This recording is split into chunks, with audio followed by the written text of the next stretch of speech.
ថ្ងៃនេះចង់ចម្រើនពរសម្ដែងនៅព្រះសទ្ធម្មមួយកន្លែងនៅក្នុងបិដកលេខ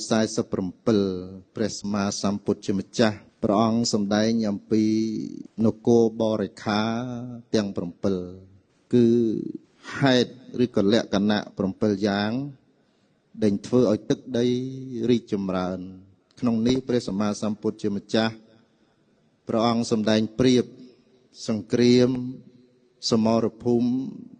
រវាងមនុស្សនិងមនុស្សហើយនឹងសមរភូមិរវាងយើងនិងផ្លូវចិត្តមានសមរភូមិមួយយើងធ្វើរាល់ថ្ងៃគឺជាមួយខ្លួនឯងហើយព្រះអង្គបានត្រាស់សម្ដែងទុកនៅក្នុងសុតន្តបិដកអង្គុត្តរនិកាយសតកនិបាតនឹងព្រះអង្គសម្ដែងចែកជូនបង្រៀនពុទ្ធបរិស័ទអំពីរបៀបនៃការចូលទៅសមរភូមិផ្លូវចិត្តថាតើយើងអាចធ្វើសង្គ្រាមជាមួយផ្លូវចិត្តរបស់យើងជាមួយកិលេសរបស់យើងនឹងដោយវិធីណាក្នុងឋានៈជាពុទ្ធបរិស័ទជាអ្នកមានគ្រួសារជាអ្នកមានចំនួនជាអ្នកនៅផ្ទះជាអ្នកមានទ្រព្យជាអ្នកនៅខឹងជាអ្នកនៅស្រឡាញ់ថាតើយើងបដិបត្តិព្រះធម៌នឹងអាចជួយយើងយ៉ាងដូចម្ដេចបានហើយព្រះអង្គប្រៀបធៀបថាតើយើងនគរនឹងអាចរីកចម្រើនបានដោយហេតុ7យ៉ាងទី1ព្រះអង្គលោកត្រាស់សម្ដែងថាទឹកដីដែលអាចរក្សាអាចការពារមមតំទៅបានអាស្រ័យដោយមានសសរគោលគឺជំរោគការពារដ៏មមតំលោកសំដៅយោជំរោគការពារគឺនិយាយអំពីទាហានមានកន្លែងការពារមានលេនឋានមានអីសពបែបយ៉ាងគ្រប់ទាំងអស់ហេតុទី1គឺទឹកដីនោះត្រូវមានសសរគោលគឺសំដៅយោជំរោគការពារដ៏ល្អដ៏ប្រសើរនឹងសម្រាប់ការធ្វើសង្គ្រាមរវាងមនុស្សនិងមនុស្សចុះដើម្បីនឹងធ្វើសង្គ្រាមជាមួយនឹងកិលេសនៅក្នុងចិត្តរបស់យើងតើយើងត្រូវមានអ្វីព្រះសម្មាសម្ពុទ្ធជាម្ចាស់លោកសម្ដែងថាយើងត្រូវមានសទ្ធានេះក្នុងព្រះពុទ្ធសាសនាមិនមែនជឿទេញាតិញោមថាជឿចេះក៏ត្រូវសទ្ធានៃពិតហ្នឹងគឺមានន័យថាជាការទទួលយល់នៅសច្ចធម៌ដោយបញ្ញាមានន័យថាមើលឃើញសច្ចធម៌ហ្នឹងដោយបញ្ញាហើយទទួលយល់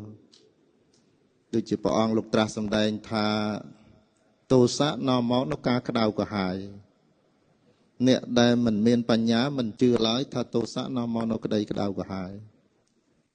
អ្នកខ្លះគិតតែបំពេញយើងសពបែបយ៉ាងអីទាំងអស់មិនឲ្យតម្លៃមិនគិតមិនយល់ដល់សទ្ធាក្នុងពុទ្ធសាសនាព្រះអង្គថាបើសិនជាអ្នកត្រូវការធ្វើសង្គ្រាមជាមួយនឹងផ្លូវចិត្តរបស់អ្នកត្រូវមានសទ្ធាជឿគឺមានន័យថាទទួលស្គាល់មានវិចារណញ្ញាណសភាវគតិថារបស់ហ្នឹងគឺខុសមែនការធ្វើអំពើទុច្ចរិតជារឿងខុសការធ្វើអំពើសុចរិតជារឿងល្អកាលដែលទទួលស្គាល់ហ្នឹងឈ្មោះថាសទ្ធាទី2ព្រះអង្គលោកត្រាស់សម្ដែងទៀតថានគរនោះដែលអាចតាំងនៅមមបានដោយសារតែមានផ្លូវយាមល្បាតធំទូលាយនឹងលោកសម្ដៅអំពីគមនាគមន៍សពបែបយ៉ាងឯទាំងអស់ក្បួននេះប្រហែលជា2000ឆ្នាំមុនទៅសម័យព្រះសម្មាសម្ពុទ្ធជាម្ចាស់កាលមនុស្សសម័យនោះលោកថាដែលអាចការពារនគរបានត្រូវមានផ្លូវយាមល្បាតខ្ពស់ធំទូលាយដោយឡែកសម្រាប់ពួកយើងដែលជាអ្នកបដិបត្តិធ្វើសង្គ្រាមជាមួយកិលេសតើត្រូវមានអ្វីត្រូវមានអតបៈគឺការខ្លាចបាបតក់ស្លុតភ័យខ្លាចខុសញាតិញោមថាអំពើនេះជាអំពើមិនល្អអំពើនេះជាអំពើល្អត្រូវមានអតបៈទី4លោកថាទឹកដីនោះអាចថែរក្សាបានល្អត្រូវមានព្រួញនិងលំពេងល្អទីនេះលោកសំដៅយកអាវុធ ណាទឹកដីដែលអាចការពារបានហ្នឹងត្រូវមានព្រួយលំពែងដែលមានបំរុងទុកដ៏ច្រើននឹងលោកសំដៅយកចុះលោកសួរថាចុះសម្រាប់ពួកយើងដែលជាអ្នកធ្វើសង្គ្រាមជាមួយនឹងកិលេសនៅក្នុងចិត្តហ្នឹងត្រូវមានអ្វីព្រះសម្មាសម្ពុទ្ធលោកត្រាស់ថាត្រូវមានពហុសុតៈភាពជាអ្នកចេះដឹងកាលណាអស់លោកសពបរោះទាំងអស់มันមានបញ្ញាมันមានភាពចេះដឹងការសិក្សារៀនសូត្រទេអស់លោកអ្នកមិនអាចមើលឃើញអំពីអ្វីដែលកំពុងតែកើតឡើងនៅក្នុងដួងចិត្តរបស់យើងឡើយមិនដឹងថាតើរឿងនេះល្អរឿងនេះមិនល្អឬក៏អាចដឹងបានក្នុងកម្រិតមួយដ៏ទាបអញ្ចឹងព្រះសម្មាសម្ពុទ្ធជាម្ចាស់បានបង្រៀនថាប្រសិនបើព្រះយោគីវិចរព្រះអង្គអ្នកដែលព្យាយាមសម្អាតចិត្តឲ្យប្រសើរលោកត្រូវមានពហុសូតៈជាអ្នករៀនសូត្រព្យាយាមសិក្សាថាអ្វីដែលខុសអ្វីដែលត្រូវទី5លោកថាទឹកដីនោះអាចការពារបានគឺត្រូវមានពុលទាហានយ៉ាងច្រើនមានតបសេះដំរីខ្មាន់ធ្នូមេតបនិងអ្នកផ្គត់ផ្គង់ស្បៀងក្នុងសមរភូមិច្រើនណាស់ហើយព្រះអង្គបានបញ្ជាក់ទៀតថានៅក្នុងតបនេះគឺរាប់ចាប់តាំងពីព្រះរាជបុត្ររហូតដល់កូននៃអ្នកបម្រើចឹងទឹកដីទាំងមូលទាំងអស់នឹងជាពិសេសនៅក្នុងយោធាគឺ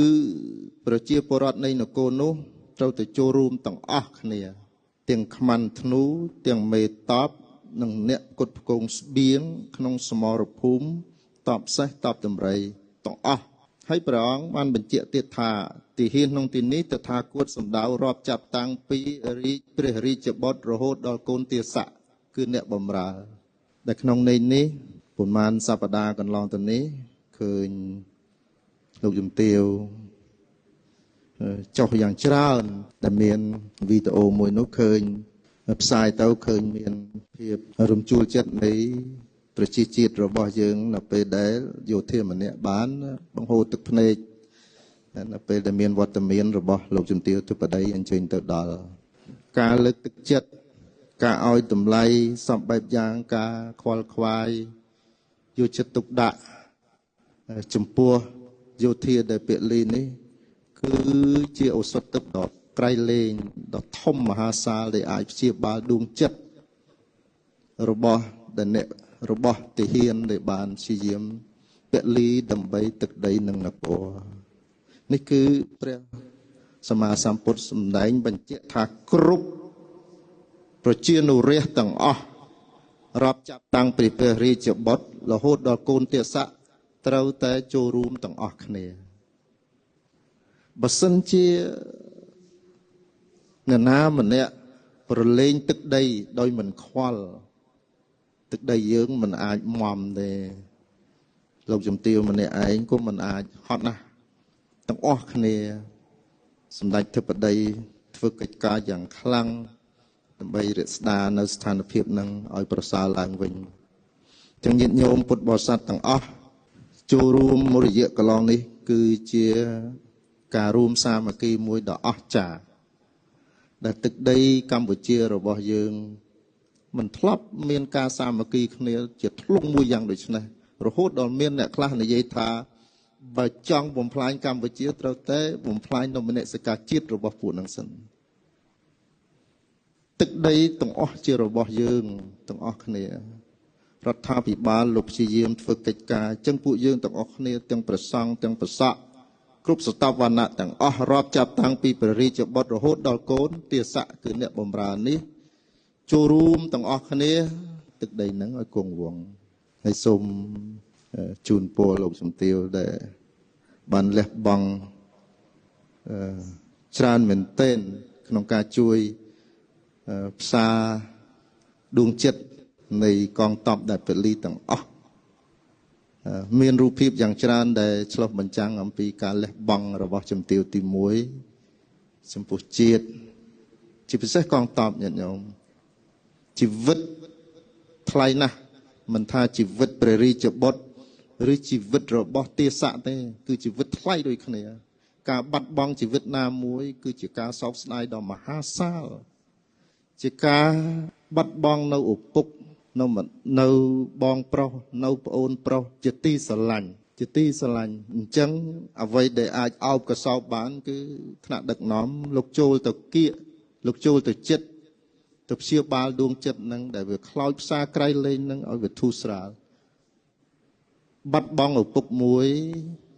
បាត់បង់បងប្រុសមួយបាត់បង់ប្អូនប្រុសមួយជាការបាត់បង់ដែលពិបាកត្រង់ជាទីបំផុតអញ្ចឹងព្រះអង្គបានលើកទឹកចិត្តថាបើសិនជាអ្នកចង់ឲ្យនគររបស់អ្នកទាំងមូលរឹងមាំរួចផុតពីការឈ្លានពានរបស់សត្រូវអ្នកត្រូវចូលរួមរាប់ចាប់តាំងពីព្រះរាជបុត្ររហូតទៅដល់កូនទាស័កហើយនេះជាគំរូដ៏ល្អពីព្រោះនៅពេលដែលបាត់បង់មនុស្សជាទីស្រឡាញ់មនុស្សលែងចង់បានអីហើយញាតិញោមអស់លោកសប្បុរសគឺមានតែបានផ្ដល់ជូនពីប្រជានុរាស្ត្រពីថ្នាក់ដឹកនាំរបស់យើងនឹងឯងចូលទៅជួយចូលទៅអោបកសោបកូនដែលកំព្រាឪពុកបាត់បង់ឪពុកនៅក្នុងសមរភូមិហើយស្រាប់តែមានស្ត្រីម្នាក់ដ៏អស្ចារ្យចូលទៅអោបកសោបនេះជាការចងចាំដែលមិនអាចបំភ្លេចបាននៃគ្រួសារនោះនេះវាជាវិធីព្យាបាលដួងចិត្តដែលបានបាត់បង់មនុស្សជាទីស្រឡាញ់ហើយសូមសរសើរលោកទាវដែលអញ្ជើញទៅគ្រប់ទាំងអស់ចឹងពេលដែលទៅដល់ហ្នឹងធ្លាប់តែខ្លោចផ្សាវាក្រៃលែងណាក៏វាធូរស្បើយខ្លះដែរបងគ្មានអ្វីដែលអាចព្យាបាលនៅការខ្លោចផ្សាជាជាងវត្តមានរបស់ថ្នាក់ដឹកនាំចូលទៅចិត្តនៃគ្រួសារនោះឡើយអស់លោកអ្នកឲ្យថវិកាប៉ុន្មានជួយប៉ុន្មានជួយអ្វីប៉ុន្មានក៏មិនស្មើនឹងដួងចិត្តដែលមានចំពោះគ្នាឡើយនេះជាការព្យាបាលជាការអោបកសោបចំពោះគ្រួសាររបស់តបពលីហើយលោកជំទាវទី1បានធ្វើកិច្ចការនេះទាំងយប់ទាំងថ្ងៃជាភ័ព្វសំណាងរបស់ប្រជានុរាស្ត្រដែលមានលោកជំទាវយកចិត្តទុកដាក់យ៉ាងក្រៃលែងអញ្ចឹងសូមចម្រើនពរអស់លោកទាំងអស់ថានៅពេលដែលមានអ្វីកើតឡើងនៅលើទឹកដីយើងសូមប្រជាជាតិទាំងមូលពុទ្ធបរិស័ទទាំងអស់ជួយរដ្ឋាភិបាលជួយគ្នាទាំងអស់มันអាចមានអ្នកណាមួយបិទភ្នែកហើយបួងសួងឲ្យទឹកដីរបស់យើងស្ថិតនៅដោយគ្មានធ្វើអ្វីឡើយមិនមានទេព្រោះព្រះអង្គសម្ដែងបញ្ជាក់ហើយនេះថាបើសង់ចង់ឲ្យទឹកដីនឹងនៅអ្នកត្រូវតែចូលរួមទាំងអស់រាប់ចាប់តាំងពីព្រះរាជបុត្ររហូតដល់កូនទាស័កញាតិញោមទាំងប្រសង់ទាំងប្រសក់ទាំងអស់នេះនិយាយអំពីការធ្វើសង្គ្រាមរវាងមនុស្សនិងមនុស្សចុះចំពោះសមរភូមិផ្លូវចិត្តតើយើងត្រូវមានអ្វីដែលត្រូវចូលរួមគឺការព្យាយាមនៅធ្វើនៅសេចក្តីល្អព្យាយាមញាតិញោមខឹងក្តីពិបាកចិត្តក្តីមានស្អីអ្វីទាំងអស់ដល់ព្យាយាមហាត់ញាតិញោមទី6ព្រះសម្មាសម្ពុទ្ធជាម្ចាស់លោកបានបញ្ជាក់ថាប្រសិនណាបើចង់ឲ្យនគរនោះអាចរួចផុតពីការឈ្លានពាននៃពួកសត្រូវខាងក្រៅគឺត្រូវមានអ្នកមានប្រាជ្ញាពួកអ្នកប្រាជ្ញជាអ្នកជាឆ្មាំនគរដែលគួរឲ្យចូលស្រុកដែលលោកប្រើពាក្យថាដែលគួរឲ្យចូលក្រុងឬមិនគួរឲ្យចូលនៅក្នុងន័យថាព្រះអង្គលោកឲ្យយោបល់លោកថាដើម្បីរក្សាសង្គមនឹងទឹកដីនឹងឲ្យម៉មឲ្យល្អឲ្យរីចម្រើនគឺត្រូវមានអ្នកប្រាជ្ញជាអ្នកឆ្មាំនគរគឺថ្នាក់ដឹកនាំលោកត្រូវតែមានចំណេះដឹងក្នុងការដឹកនាំសង្គមចឹងកាលណាមានការអប់រំខ្ពស់មន្ត្រីក្រមអាវ៉ាត់នឹងធ្វើតាម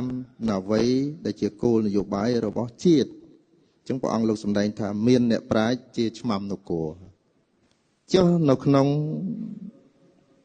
សង្គ្រាមដែលយើងធ្វើជាមួយនឹងកិលេសត្រូវមានអ្វី លោកថាត្រូវមានសតិគឺការរលឹកញាតិញោមប្រសិនណាបើចង់ធ្វើសង្គ្រាមឈ្នះកិលេសនៅក្នុងចិត្តហ្នឹងលោកឲ្យមានសតិចម្រើនសតិរលឹកញាតិញោមណារលឹកអូសតិនឹងល្អប្រសើរបើចម្រើនបានទី7ព្រះអង្គត្រាស់សម្ដែងថាប្រទេសនៃនគរនោះត្រូវមានកំពែងខ្ពស់ក្រាស់មានន័យថាប្រព័ន្ធការពារទឹកដីល្អសម័យពីដើមនគរហ្នឹងគឺការពារដោយកំពែងញោមគេធ្វើខ្ពស់អញ្ចឹងទៅមិនងាយសត្រូវណាបានក្នុងទីនេះព្រះលោកសម្ដែងថាត្រូវមានកំពែងខ្ពស់ជាគ្រឿងការពារប្រទេសមានន័យថាអ្វីសម័យបច្ចុប្បន្នវាប្រើបច្ចេកវិទ្យាហើយអញ្ចឹងរបស់គ្រឿងបរិក្ខារទាំង7នេះអាចញ៉ាំងនគរនោះឲ្យតាំងនៅបានឲ្យប្រព្រឹត្តទៅបានឲ្យរីកចម្រើនបានបរិបូរដោយវឌ្ឍនភាពនិងការរីកចម្រើនរះទាំងឡាយនឹងប្រកបដោយសេចក្តីសុខថ្នាក់ដឹកនាំនិងដឹកនាំប្រទេសបានដោយស្រួលអ្វីៗគ្រប់យ៉ាងនឹងប្រព្រឹត្តទៅដោយល្អដោយចំណែកច្រើន